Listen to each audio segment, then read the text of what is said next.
আসসালামু আলাইকুম, welcome back to our channel happy fan. বন্ধুরা কেমন আছো? আশা করি ভালো আছো। আমি কিন্তু অনেক ভালো আছি। আজকে নিয়ে চলে এসেছি একটা নিউ রেসিপি। সেটা হচ্ছে, দেখে তোমরা অবশ্যই বুঝতে পারছো, এগ তড়কা আর হবে রুটি। তো তার জন্য আমি প্রথমেই দেখো এখানে অনেক রকমের ডাল নিয়েছি, আগে থেকে ভিজিয়ে রেখেছিলাম। 4 থেকে 5 রকমের ডাল কিন্তু এর মধ্যে আছে বন্ধুরা। আমি এটা সকালে ভিজিয়ে রেখেছিলাম ডিনারের জন্য, এটা বানাবো। তো ভিজে রেখেছিলাম, নরম হয়ে গেছে। এখানে নিয়েছি, যেহেতু এগ তড়কা বানাবো তাই ডিম নিয়েছি।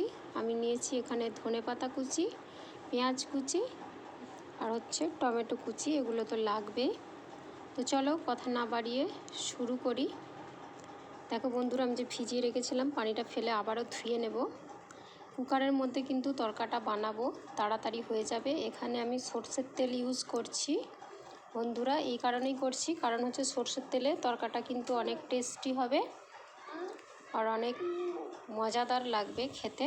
তো আমি কড়াইতে সরষের তেল দিলাম, গরম হয়ে গেছে। পেঁয়াজগুলো ভালোভাবে ফ্রাই করে নেব। বন্ধুরা তোমরাও দেখো, একবার হলেও করে দেখবে, কিন্তু আমার এই রেসিপিটা অবশ্যই ভালো লাগবে। তো এখানে পেঁয়াজটা আমার মোটামুটি লাল হয়ে গেছে।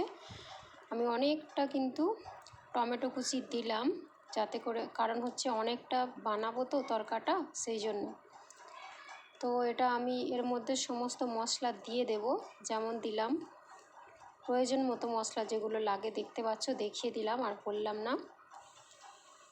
তো সমস্ত মশলাগুলো দেওয়ার পরে একটু আমি জাস্ট কষিয়ে নেব আর কি। আর এদিকে টমেটোটা আমার নরম হয়ে যাবে, ততক্ষণ পর্যন্তই কষাবো, তেলটা ছেড়ে যাবে। তারপরে কিন্তু আমি ডালগুলো এর মধ্যে যে ভিজিয়ে রেখেছিলাম ওগুলো দিয়ে দেব। সমস্ত মশলা দিয়ে কষানো হয়ে গেছে বন্ধুরা, দেখে নাও তোমরা এইভাবে কিন্তু করবে। এই যে তেল ছেড়ে গেছে, আমি ডালগুলো দিয়ে দিলাম। ডালটা দিয়ে কিন্তু ভালোভাবে অনেকক্ষণ ধরে কষতে হবে, না কষলে কিন্তু টেস্টি হবে না, কারণ ডাল কাঁচা অবস্থায় কষে নিতে হবে। তাতে করে কি হবে, এটা তেলের মধ্যে যেহেতু কষা হচ্ছে, একটু ভাজাও হয়ে যায়, কারণ মুগ ডালে তো একটু গন্ধ থাকে। আমরা কিন্তু অবশ্যই মুগ ডাল ভেজে তারপরে রান্না করি, আমি তো করি। বন্ধু তোমরা কেমনভাবে করো একটু কমেন্ট করে বলো। আমি কিন্তু এই ডাল ফ্রাই করে নিই প্রথমে, তারপরে রান্না করি। তো এইভাবে দেখো কষে নিচ্ছি। তো এটাকে আমি বেশি কষবো না, যেহেতু ফের ফোড়ন দেব।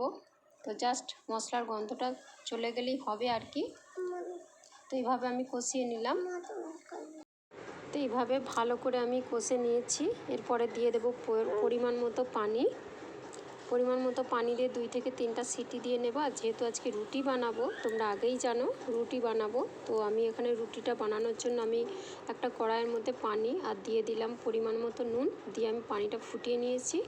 দিয়ে দিলাম ময়দা। এইভাবে রুটি বানাবে বন্ধুরা, অবশ্যই প্রত্যেকটা রুটি কিন্তু ফুলবে আর অনেক নরম হবে, খেতে অনেক মজা লাগবে তড়কার সঙ্গে।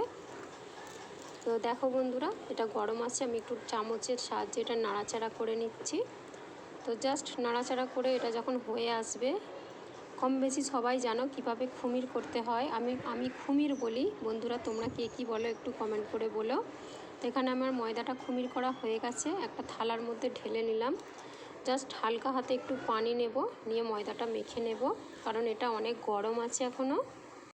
তো যেমন ময়দা মাখানো হয় আর কি, আমি ওইভাবে ভালো করে মেখে নিলাম বন্ধুরা। দেখো আমি বেশি সময় নষ্ট করব না, জাস্ট একটু একটু করে আমি ভিডিওগুলো মানে শ্যুট করেছি, বেশি সময় নষ্ট করব না। এখানে আমার ময়দা মাখানো হয়ে গেছে দেখো বন্ধুরা। তো এক এক করে রুটিগুলো করে নেব। রুটিটা কেমনভাবে বেলবো ওটাও দেখিয়ে দেবো, আর কিভাবে আমি রুটি সেঁকি সেটাও বন্ধুরা দেখে নেবে। তোমাদের সবার রুটি বেলা সেঁকা দেখেছি, আমি জানি না তোমরা আমার রুটি বেলা বা সেঁকা দেখেছো কি না। তো আশা করব আজকে অবশ্যই প্রথম থেকে শেষ পর্যন্ত ভিডিওটা সবাই দেখবে, একটু স্কিপ করবে না। তো দেখো বন্ধুরা, আমি কিন্তু রুটিটা পুরো গোল করে বানিয়েছি। আমার রুটি কিন্তু খুব সুন্দর গোল হয় আর অনেক ফোলে, সেটা ভিডিওতে দেখিয়েই দেব আমি কিভাবে রুটিটা বানাচ্ছি। চাটু গরম হয়ে গেছে, আমি রুটি একটা দিয়ে দিলাম। তো এইভাবে আমি আস্তে আস্তে করে, যেহেতু ময়দার রুটি বেশি সময় লাগে না, তাড়াতাড়ি হয়ে যায়, তাই আমি কয়েকটা বেলে নিয়েছি। তো তারপরে এক এক করে সমস্ত রুটিগুলোকে আমি দেখিয়ে দেব যে কতটা সুন্দর ফুলবে। যখনই খুমির করে রুটি বানানো হয়, অবশ্যই খেতেও যেমন মানে মজা লাগে, তো রুটিটা বানাতেও কিন্তু খুব ভালো লাগে, অল্প সময়ের মধ্যে হয়ে যায়। দেখো বন্ধুরা, একটা রুটি আমার কমপ্লিট হয়ে গেছে। আবারও একটা দেখিয়ে দিলাম কতটা ফুলেছে, দেখতে পাচ্ছ বন্ধুরা। অবশ্যই প্রত্যেকটা রুটি কিন্তু আমার ফুলবে। আমি ভিডিওর মধ্যে সমস্ত রুটিগুলো কিন্তু দেখিয়ে দিলাম। এই যে দেখো বন্ধুরা, একটু স্কিপ করো না প্লিজ। সব রুটিগুলো আমার ফুলেছে। তো এইভাবে সমস্ত রুটিগুলো আমি বানিয়ে নেব। আর ওদিকে আমার যে আমি কুকারের মধ্যে ডাল দিয়েছিলাম, ওটা আমার 3টা সিটি হয়ে গেছে অলরেডি। আমি রুটিগুলো সমস্ত কমপ্লিট করার পরে কুকারটাকে ওপেন করব, ততক্ষণে ওর ভিতরের বাতাসটাও বেরিয়ে আসবে। দেখো বন্ধুরা, কত সুন্দর সমস্ত রুটিগুলো কিন্তু একই সাইজের হয়েছে। এখানে আমার ডাল কিন্তু পুরো সিদ্ধ হয়ে গেছে পুরোপুরিভাবে। আমি বসিয়ে দিয়েছি কড়াইতে তেল দিয়ে পেঁয়াজ। এটা আমি ভালোভাবে লাল করে নেব। ফোড়ন দেওয়া লাগবে, তাই জন্য আমি কড়াইতে এখানে দিয়ে বসিয়ে দিয়েছি। মানে এটা লাল হয়ে যাওয়ার পরে যে মশলাগুলো গরম ফোড়ন দেবো সেটা তোমাদেরকে দেখিয়ে দেবো। একটু নাড়াচাড়া করে নিলাম, পেঁয়াজ লাল হয়ে গেছে। উপর থেকে দিয়ে দিলাম আমি কালো জিরা, আর দিয়ে দেবো জিরা, আবার এর মধ্যে দেব মৌরি, আর দেব একটু মশলা আর কি, একটু কালার আসার জন্য সামান্য পরিমাণে দিলাম হলুদের গুঁড়ো, একটু দেব লঙ্কার গুঁড়ো, জাস্ট একটু কালার আসার জন্য। আর একটু সামান্য পরিমাণে দেব আদা রসুনের পেস্ট, কারণ আগে থেকে তো মশলা দিয়েছিলাম কুকারের মধ্যে, তোমরা দেখেছো। আর যেহেতু এখানে এগ তরকা হবে তো ডিম ভাজা লাগবে, তাই না? তো সেই জন্য একটু আমি নুন দিয়ে নিলাম, যাতে করে মানে টেস্টটা একই থাকে, কোনো রকম কম বেশি না হয়ে যায়। তো ভালোভাবে মশলাগুলো আমি মানে করে নিচ্ছি আর কি, কষে নিচ্ছি, যাতে গন্ধটা না থাকে। অনেক সুন্দর একটা কিন্তু স্মেল আসছে বন্ধুরা। আসলেই ফোড়ন দিলে সব জিনিসেরই কিন্তু স্মেল আসে। তো এখানে দেখো, এবার আমি যে ডালটা সিদ্ধ করেছিলাম ওটা এর মধ্যে দিয়ে দিলাম। এখানে আমার প্যানের মধ্যে কিন্তু তরকাটা রেডি হয়ে যাবে অলরেডি। দেখো বন্ধুরা, ফাইনালি তরকাটা রেডি হয়ে গেছে আধা থেকে বেশি, কারণ হচ্ছে যেহেতু এগ তরকা করব, তো এগটা দেওয়া শুধু বাকি আছে। তো সমস্ত ডালগুলো আমি এইভাবে করে নাড়াচাড়া করে ভালোভাবে মিশিয়ে নিচ্ছি। ফোড়নটা দেয়া হয়ে গেল, এবার মাঝখান থেকে একটু জায়গা করে নেব, একটু আবারও দিয়ে দেব তেল।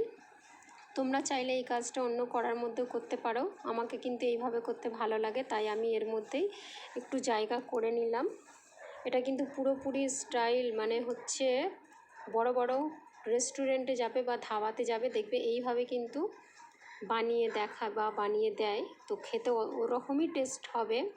কোনো ধাবাতে যাওয়া লাগবে না, রেস্টুরেন্টে যাওয়া লাগবে না বন্ধুরা। এইভাবে ডিম দুটো আমি এখানে দিয়ে নিলাম, তোমরাও কিন্তু এইভাবে দিয়ে নিয়ে ভালো করে ফেটিয়ে নেবে। তারপরে সমস্ত তরকাটার সঙ্গে একসঙ্গে মিশিয়ে নেবে। মিশিয়ে নেওয়ার পর উপর থেকে আরও একটু টেস্ট বাড়ানোর জন্য আমি দিয়ে দিয়েছি এর মধ্যে ধনেপাতা কুচি। তোমরা চাইলে কারি পাতাও দিতে পারো, এটা কিন্তু একদম স্কিপ করবে না। সমস্ত উপকরণ যেভাবে দিলাম দিয়ে দেবে। ফাইনালি আমার এখানে তরকারি রেডি হয়ে গেছে। তো এবার খাবার পালা। আমি যেহেতু রুটি করেছিলাম, রুটির সঙ্গেই তরকাটা সার্ভ করব। দেখো বন্ধুরা, তরকাটা কিন্তু অনেক সুন্দর কালারও এসেছে আর অনেকটা মজাদার কিন্তু লেগেছে। তো বন্ধুরা, আজ এ পর্যন্তই। আমার রেসিপি যদি ভালো লেগে থাকে অবশ্যই লাইক কমেন্ট শেয়ার করো। আমার চ্যানেলে যদি প্রথম হয়ে থাকো বন্ধুরা, অবশ্যই চ্যানেলটিকে সাবস্ক্রাইব করে পাশে থেকো।